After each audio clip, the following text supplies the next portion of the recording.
नमस्ते, मेरा नाम प्रियापुरी है। मैं कक्षा 6 की विद्यार्थी हूँ। मेरे विद्यालय का नाम पूर्व माध्यमिक विद्यालय घोसियार बलरामपुर है। मैं आज आप सबको सरोजनी नायडू की एक बहुत ही अच्छी कहानी सुनाने जा रही हूँ।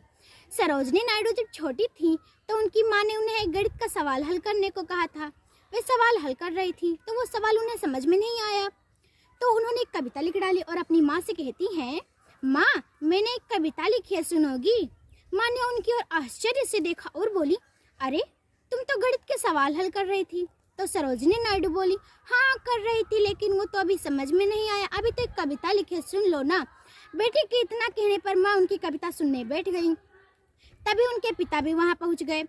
माता पिता ने अपनी छोटी सी बेटी के मुख से इतना सुंदर कविता सुनकर बहुत खुश हो गए और उन्होंने कहा कि अरे तुम तो एक गाने वाली चिड़िया की जैसी ही हो। माता पिता की यह बात सच हुई और आगे चलकर सरोजनी नायडू भारत कोकिला के नाम से प्रसिद्ध हो गईं। सरोजनी नायडू का जन्म 13 फरवरी सन 1879 ईस्वी को हुआ था। उनके पिता अघोरनाथ चट्टोपाध्याय तथा माता वरदा सुंदरी थी। उनके माता पिता की कविता लेखन में बहुत रुचि थी। अपने माता पिता से सरोजनी नायडू को कविता लेखन में रुचि मिली। 12 वर्ष की अवस्था में सरोजनी नायडू ने मैट्रिक की परीक्षा प्रथम श्रेणी में उत्तीर्ण की तथा आगे की पढ़ाई के लिए उन्हें इंग्लैंड भेजा गया। इंग्लैंड से वापस आने पर सरोजनी नायडू का विवाह गोविंद राजुल के साथ हो गया। गोविंद राजुल हैदराबाद के रहने वाले थे। वे एक सेना में डॉक्टर थे। सरोजनी नायडू की भेंट गांधी जी से हुई। सरोजनी नायडू ने एक सेवक के रूप में दक्षिण अफ्रीका में स्वयं कार्य किया। गोपाल कृष्ण गोखले सरोजनी नायडू के एक बहुत ही अच्छे मित्र थे। उस समय भारत को अंग्रेजों से आज़ाद करने का कार्य गोपाल कृष्ण गोखले ने भी किया, इसलिए सरोजनी नायडू उनसे बहुत प्रभावित हुई। सरोजनी नायडू ने कहा कि देश को गुलामी की जंजीरों में जकड़ा देखकर कोई भी ईमानदार व्यक्ति सिर्फ बैठकर गीत नहीं गुनगुना सकता। कवयित्री होने की सार्थकता इसी में है कि निराशा की घड़ी में, पराजय के क्षणों में आप लोग को आशा की संदेश दे सकूं। सरोजनी नायडू का ज़्यादातर समय राजनीतिक कार्यों में ही व्यतीत होता था।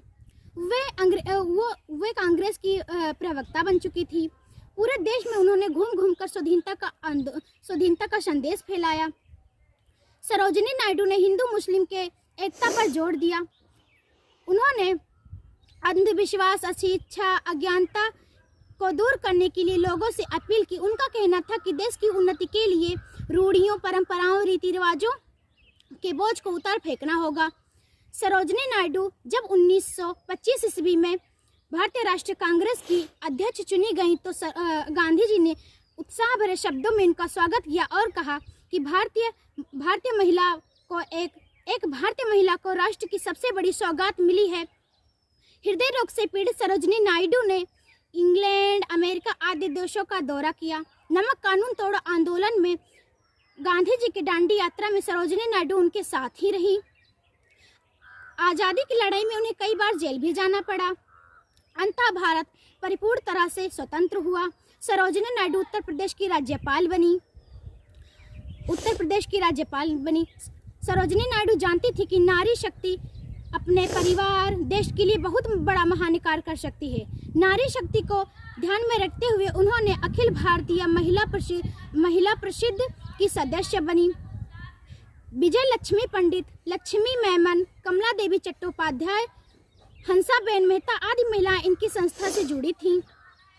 30 जनवरी सन 1948 ईस्वी में गांधी जी के मृत्यु पर जब पूरा देश शोक में डूबा था तो उन्होंने अपनी श्रद्धांजलि में कहा कि हे मेरे गुरु, है मेरे पिता, है मेरे नेता, तुम्हारी आत्मा शांत होकर विश्राम न करे बल्कि तुम्हारी राह गतिमान हो और हमें शक्ति दे कि हमारा भारत परिपूर्ण तरह से आज़ाद हो जाए, पुनर्जीवित हो जाए। जब सरोजनी नायडू बीमार थी तब जो नर्स उनका इलाज कर रही थी उन्होंने उससे कहा कि मुझे एक गाना सुना दो। नर्स की इतनी प्रेम भरी गाना सुनकर सरोजनी नायडू चिरकाल तक सो गई और एक महान कवित्री, एक महान गायिका पूरी तरह से सन 1949 ईस्वी में सदा के लिए खो गई।